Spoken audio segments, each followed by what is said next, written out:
So 2017, I got diagnosed with depression and anxiety. Still on medication, still going through the journey.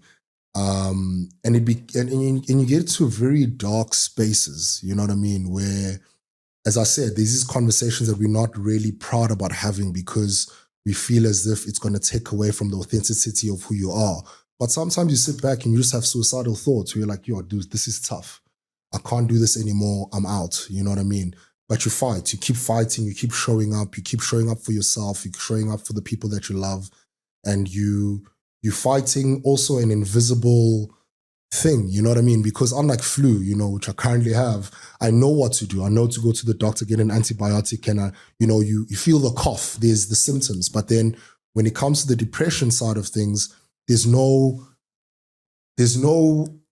obvious alarms that, that give you the signals that, hey, listen, you're not okay, get better, you're not okay. And then you also sometimes think, but this is normal. But you realize it's not normal. It's not normal. You know what I mean? So it's been a journey, my brother. It's been a beautiful, and I use the word beautiful loosely, but it's been a beautiful journey of having to go deeper into myself in order to understand who I am now and who I want to be and how I want to show up in this life.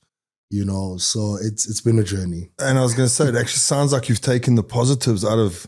You have to. It's not easy. It's not easy. No, and, for and, sure. And if my wife was sitting here next to me right now, she'll tell you she's seen the ugly, the highs, the lows. There's certain days where I don't want to get out of bed. That's just me being honest. And there's certain days where living feels like the biggest challenge of the day. Just being able to get out of bed and live. Yeah.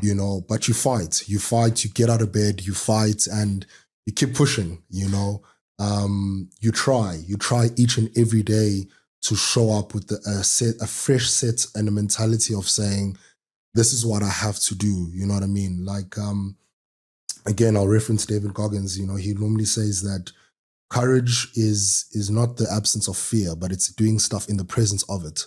It's in the presence of going, this is hard. This I really don't want to do this. But then still making the mental resignation that I'm actually going to fight and do it. That for me is a true test of fight. You know what I mean? And that's what makes you the warrior you are. 100%.